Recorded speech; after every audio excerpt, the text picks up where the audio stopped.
कक्षा 10 के मेरे प्यारे विद्यार्थियों, बहुत बहुत स्वागत है आप लोगों का आज के इस नए वीडियो में।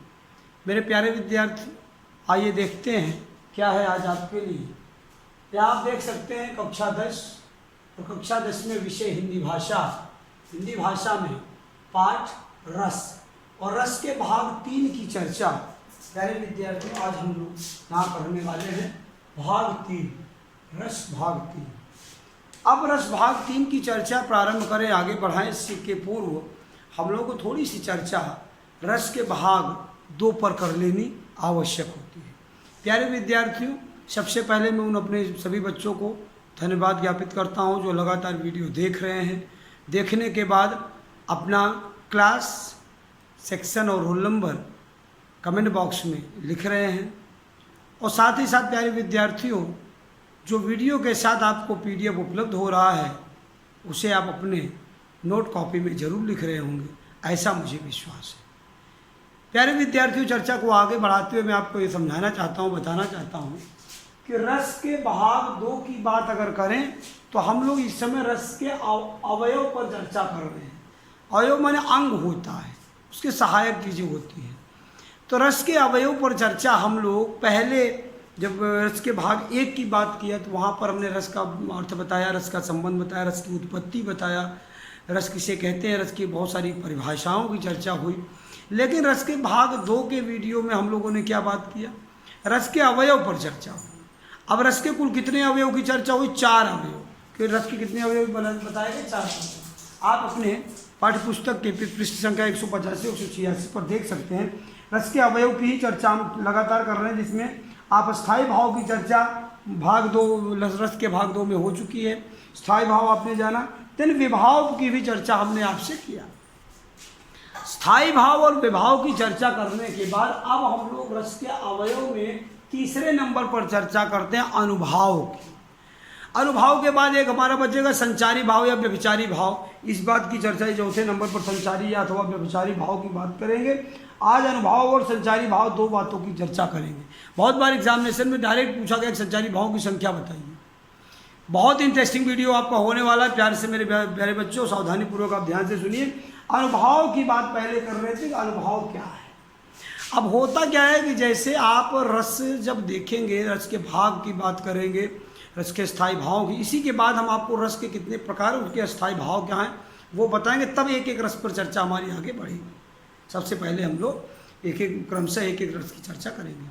तो अनुभाव की बात क्या होती है, बहुत बार ये बात पूछा गया एग्जामिनेशंस में। डायरेक्ट परिभाषा भी पूछ ली जाती है 1.5 नंबर 2 नंबर के क्वेश्चन में, 1 नंबर के क्वेश्चन में।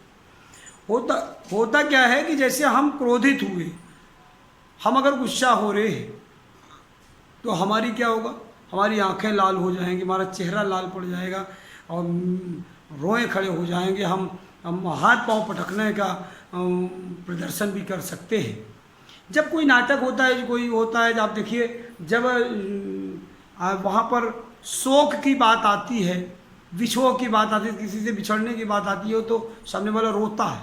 रोने में क्या होता है, वहाँ उसमें क्या है, शोक रस की बात करता है, करुण रस की बात करता है, जिसका अस्थायी भाव शोक है। तो करुण रस की उत्पत्ति जब होगी तो क्या होगा, आँख से आंसू झरेंगे, आदमी चिल्लाएगा, रोएगा, रोने का प्रदर्शन। ये है शारीरिक हाव भाव। कहने का मतलब आप समझ रहे होंगे, अनुभाव का अर्थ होता है शारीरिक हाव भाव। जो चेष्टा करता है, जिसमें रस की उत्पत्ति हो रही है, उसके शारीरिक हाव भाव को ही अनुभाव कहा जाता है। और इसके भी अपने प्रकार हैं। तो आइए परिभाषा के माध्यम से हम लोग यहाँ पर समझने की कोशिश करते हैं। प्यारे विद्यार्थी, आप देख सकते हैं शरीर के आप क्या है, आश्रय के शारीरिक विकारों को अनुभाव कहा जाता है। क्या कह रहे हैं, आश्रय के शारीरिक विकारों को अनुभाव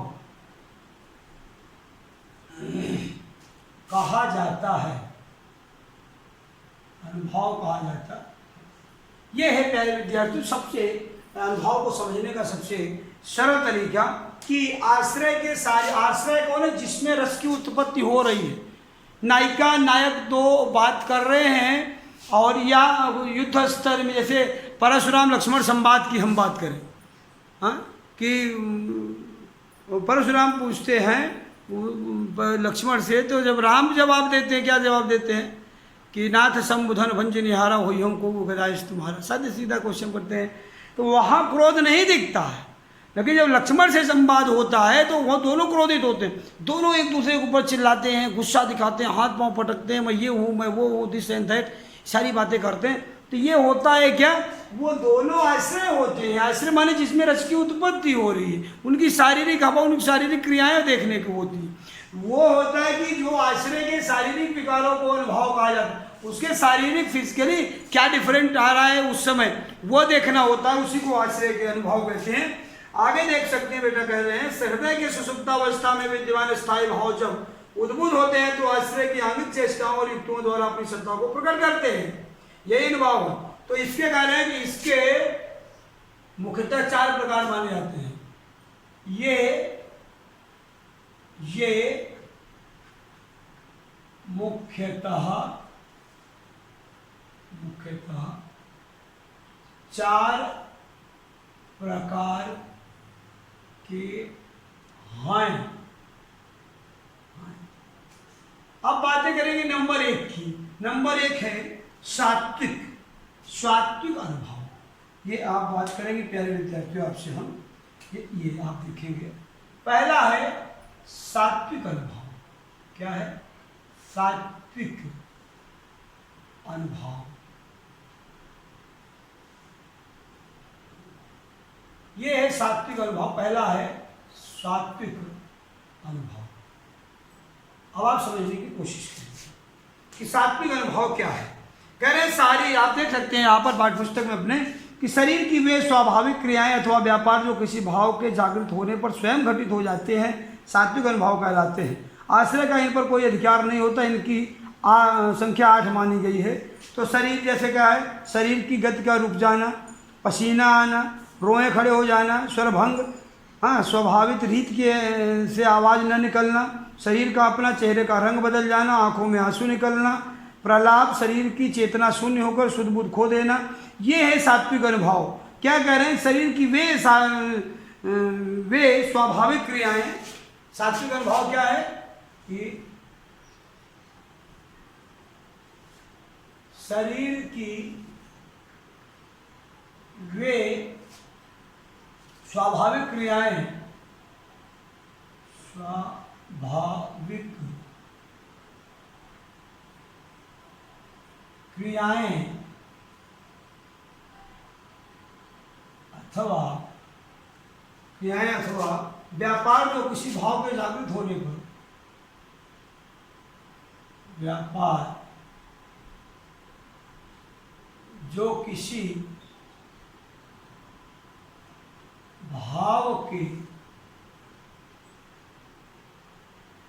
जागृत होने पर, हाँ, जागृत होने पर स्वयं घटित हो जाते हैं, स्वयं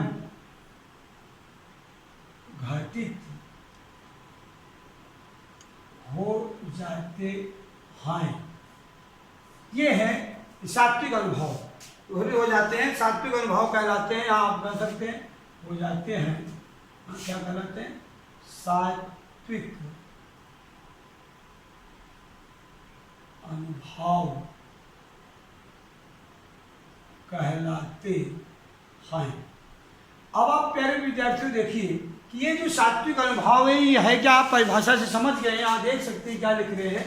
यहाँ कह रहे हैं प्यारे विद्यार्थियों, देखिए ध्यान से, कि यहाँ कह रहे हैं कि शरीर के वे स्वाभाविक क्रियाएं अथवा व्यापार जो किसी भाव के जागृत होने पर स्वयं घटित हो जाते हैं, सात्विक अनुभव कहलाते हैं। मतलब जब क्रोध आएगा तो आपकी चेहरा लाल होगा, आपकी आंखें लाल होंगी, आपको हाथ पांव पटकेंगे, आप वीर रस की बातें करेंगे, तो ऐसी भाव। डर लगेगा तो रोए खड़े हो जाएंगे अपने आप जब शोक रस आप में आएगा तो आंसू अपने आप झरेंगे, आप कुछ आप रोक भी नहीं सकते हो। तो स्वयं घटित होने वाली जो शारीरिक क्रियाएं हैं वो सात्विक अनुभव कहलाती है। ये बात आपके मन में आ जानी चाहिए। इसके बाद प्रकार होते हैं ये आप जानते हैं। आगे करें कायिक। दूसरा जो है क्या है, सेकंड है कायिक अनुभव। अब समझते हैं हम लोग कि कायिक अनुभव क्या है। सात्विक अनुभव तो समझ गए। आप यहां देख सकते हैं कि ये शरीर के अंगों की कृत्रिम चेष्टाएं होती हैं। ये आश्रय के अधीन होती हैं और उसकी इच्छा पर निर्भर होते हैं। जैसे मारने के लिए हाथ उठाना या हाथ गिरा लेना, मानसिक। तो ये है आप कायिक में देखिए, ये शरीर के क्या कर रहे हैं, ये शरीर के अंगों की कृत्रिम चेष्टाएं होती हैं। ये शारीरिक अंगों की कृत्रिम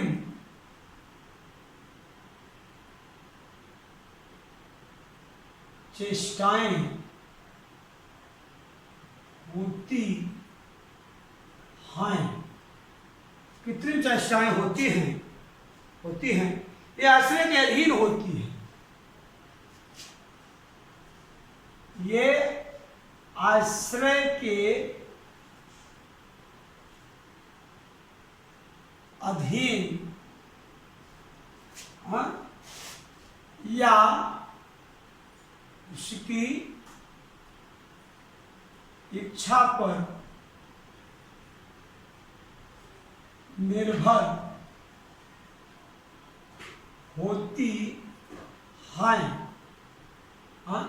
ये मतलब लेकिन ये जो होती है ये कायिक अनुभव तो ये किसके आश्रय के अधीन होती हैं। वो चाहेगा तो ये क्रियाएं करेगा या नहीं करेगा कायिक अनुभव को। लेकिन सात्विक अनुभव जो अपने आप घटित हो जाता है, उस पर आश्रय रोक भी नहीं सकता, उसको उस पर आश्रय का कंट्रोल ही नहीं दिया जाता।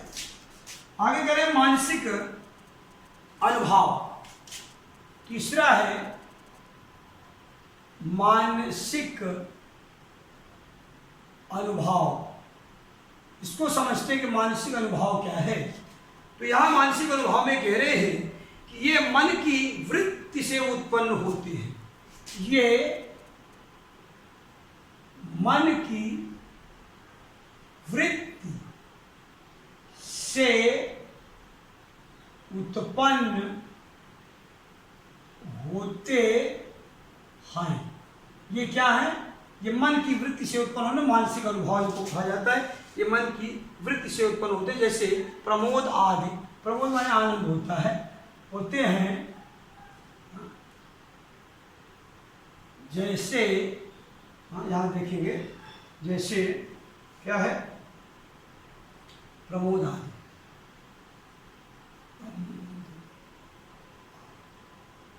कि आनंद आ गया, मन की वृत्ति पर अनुभव निर्भर होते। चौथा कह रहा है कि आहार्य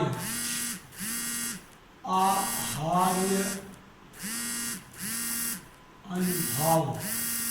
ये आहार्य अनुभव क्या है, इसको आप देख सकते हैं।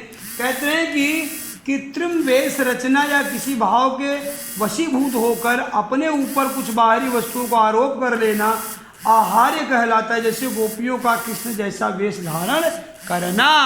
आहार्य आप समझिए क्या है, आहार्य अनुभव क्या है।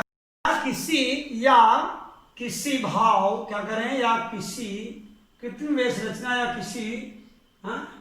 किसी भाव के वशीभूत होकर, भाव के वशीभूत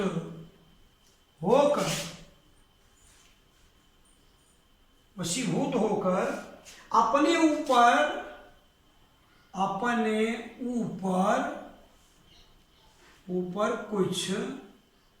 ऊपर कुछ बाहरी वस्तुओं का आरोप कर लेना।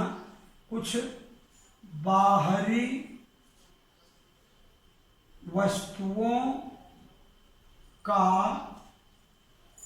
आरोप कर लेना क्या कहलाता है, आहार्य कहलाता है। आहार्य कहलाता है। जैसे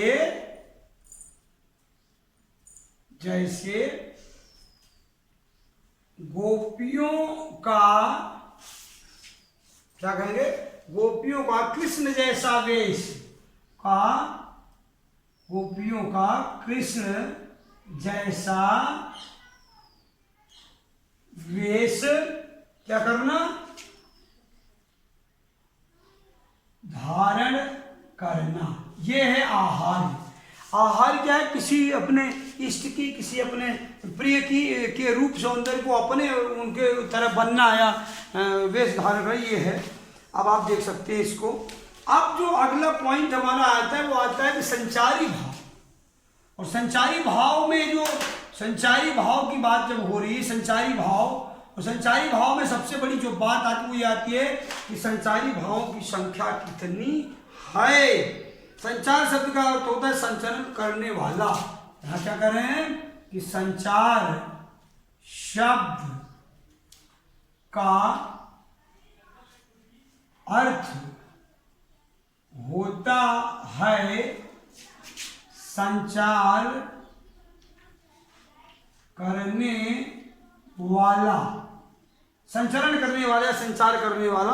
क्या करते हैं, क्या कर सकते हैं, संचरण, संचरण करने वाला मतलब घूमने वाला, वो लगातार घूमता रहता है। आप देखते संचारी भाव मन के चंचल विकार हैं। फिर से कह सकते हैं कि ये जो संचारी भाव हैं, संचारी भाव जो हैं, भाव मन के क्या हैं, विकार है।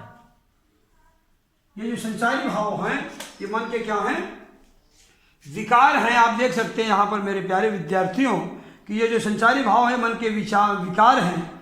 ये मन के विकार हैं जो आश्रय के मन में उत्पन्न होते हैं। इन्हें व्यभिचारी भाव भी कहा जाता है, क्योंकि एक तो ये एक ही संचारी भाव कई रसों के साथ होकर या दूसरे भाव हैं पानी के बुलबुलों के समान उठते हैं और स्थायी भाव को रस की परिपक्वता तक पहुंचाकर शांत हो जाते हैं। ये इनका काम है। तो इस बात को आपको ध्यान देना है। यह स्थायी भाव से भिन्न है, क्योंकि स्थायी भाव, अंतर समझिए क्या है, स्थायी भाव आश्रय के मन के में आरंभ से अंत तक बना रहता है, जबकि संचारी भाव का विकास किसी स्थायी भाव के कारण होता है, उसे पुष्ट कर तथा रस की अवस्था तक पहुंचाकर विलीन हो जाते हैं। ये संचारी भाव में और स्थायी भाव में अंतर होता है। ये आप यहाँ पर समझने की कोशिश करेंगे। कह रहे हैं विकार हैं जो आश्रय के मन में उत्पन्न होते हैं, जो विकार हैं जो आश्रय के मन में उत्पन्न होते हैं। ये बात को आपको जानने की आवश्यकता है कि इसके बाद इन्हें व्यभिचारी भाव भी कहा जाता है। क्यों कहा जाता है, यहां देखिए, इन्हें व्यभिचारी भाव भी कहा जाता है। मैं एक चीज और बता दूं कि इनकी तुलना पानी के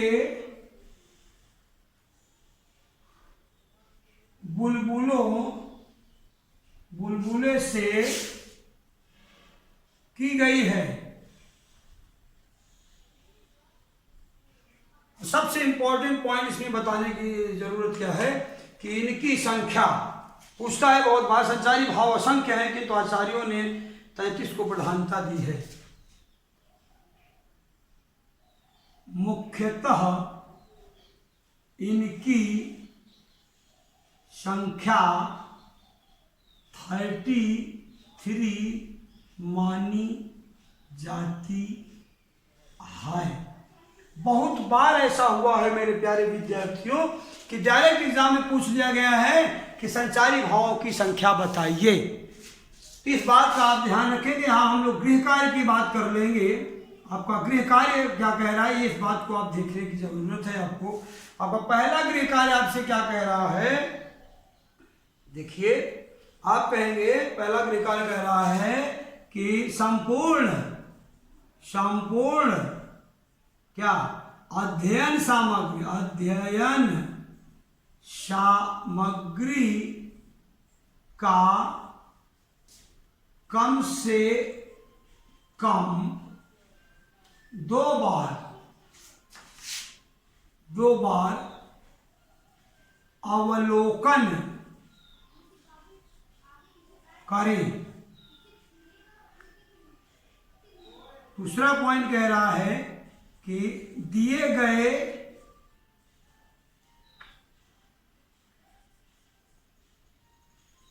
पाठ्य बिंदुओं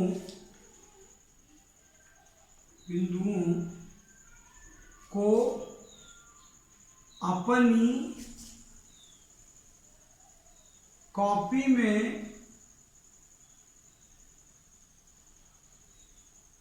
लिखकर क्या करेंगे? हाँ, याद करेंगे। और तीसरा पॉइंट आपसे कह रहा है कि रस के सभी अवयवों को 2 बार लिखकर याद करें। एक बच्चा हमसे कह रहा था कि साहब आपने कहा ही नहीं था कि याद करना है, तो हम याद कर लेते, इसलिए यहाँ कह दे रहा हूँ। अजीब है आप लोगों के जो है भाव और विचार। हमसे कहा बालक, कहा साहब आपने कहा ही नहीं था कि याद भी करना है, तो हम याद करें, हमारे लिए क्या याद करने की चीज़। तो प्यारे विद्यार्थी, ये आपके तीनों होमवर्क हैं, इस पर भी आप लोग ध्यान देंगे, ये भी आपका कार्य होना चाहिए। तो ये हम आशा करते हैं प्यारे विद्यार्थियों कि आपने रस के सभी अवयव को देख लिया है, जान लिया है। आप पूरे अध्ययन सामग्री को अपनी अभ्यास कॉपी में लिखिएगा, याद करिएगा। वीडियो को 2 बार 3 बार, जितनी बार आपकी इच्छा होगी, जितनी बार में आपको अच्छे समझ में उतनी बार देखिएगा। आज के लिए इतना ही, मिलते हैं नेक्स्ट वीडियो में, तब तक के लिए धन्यवाद।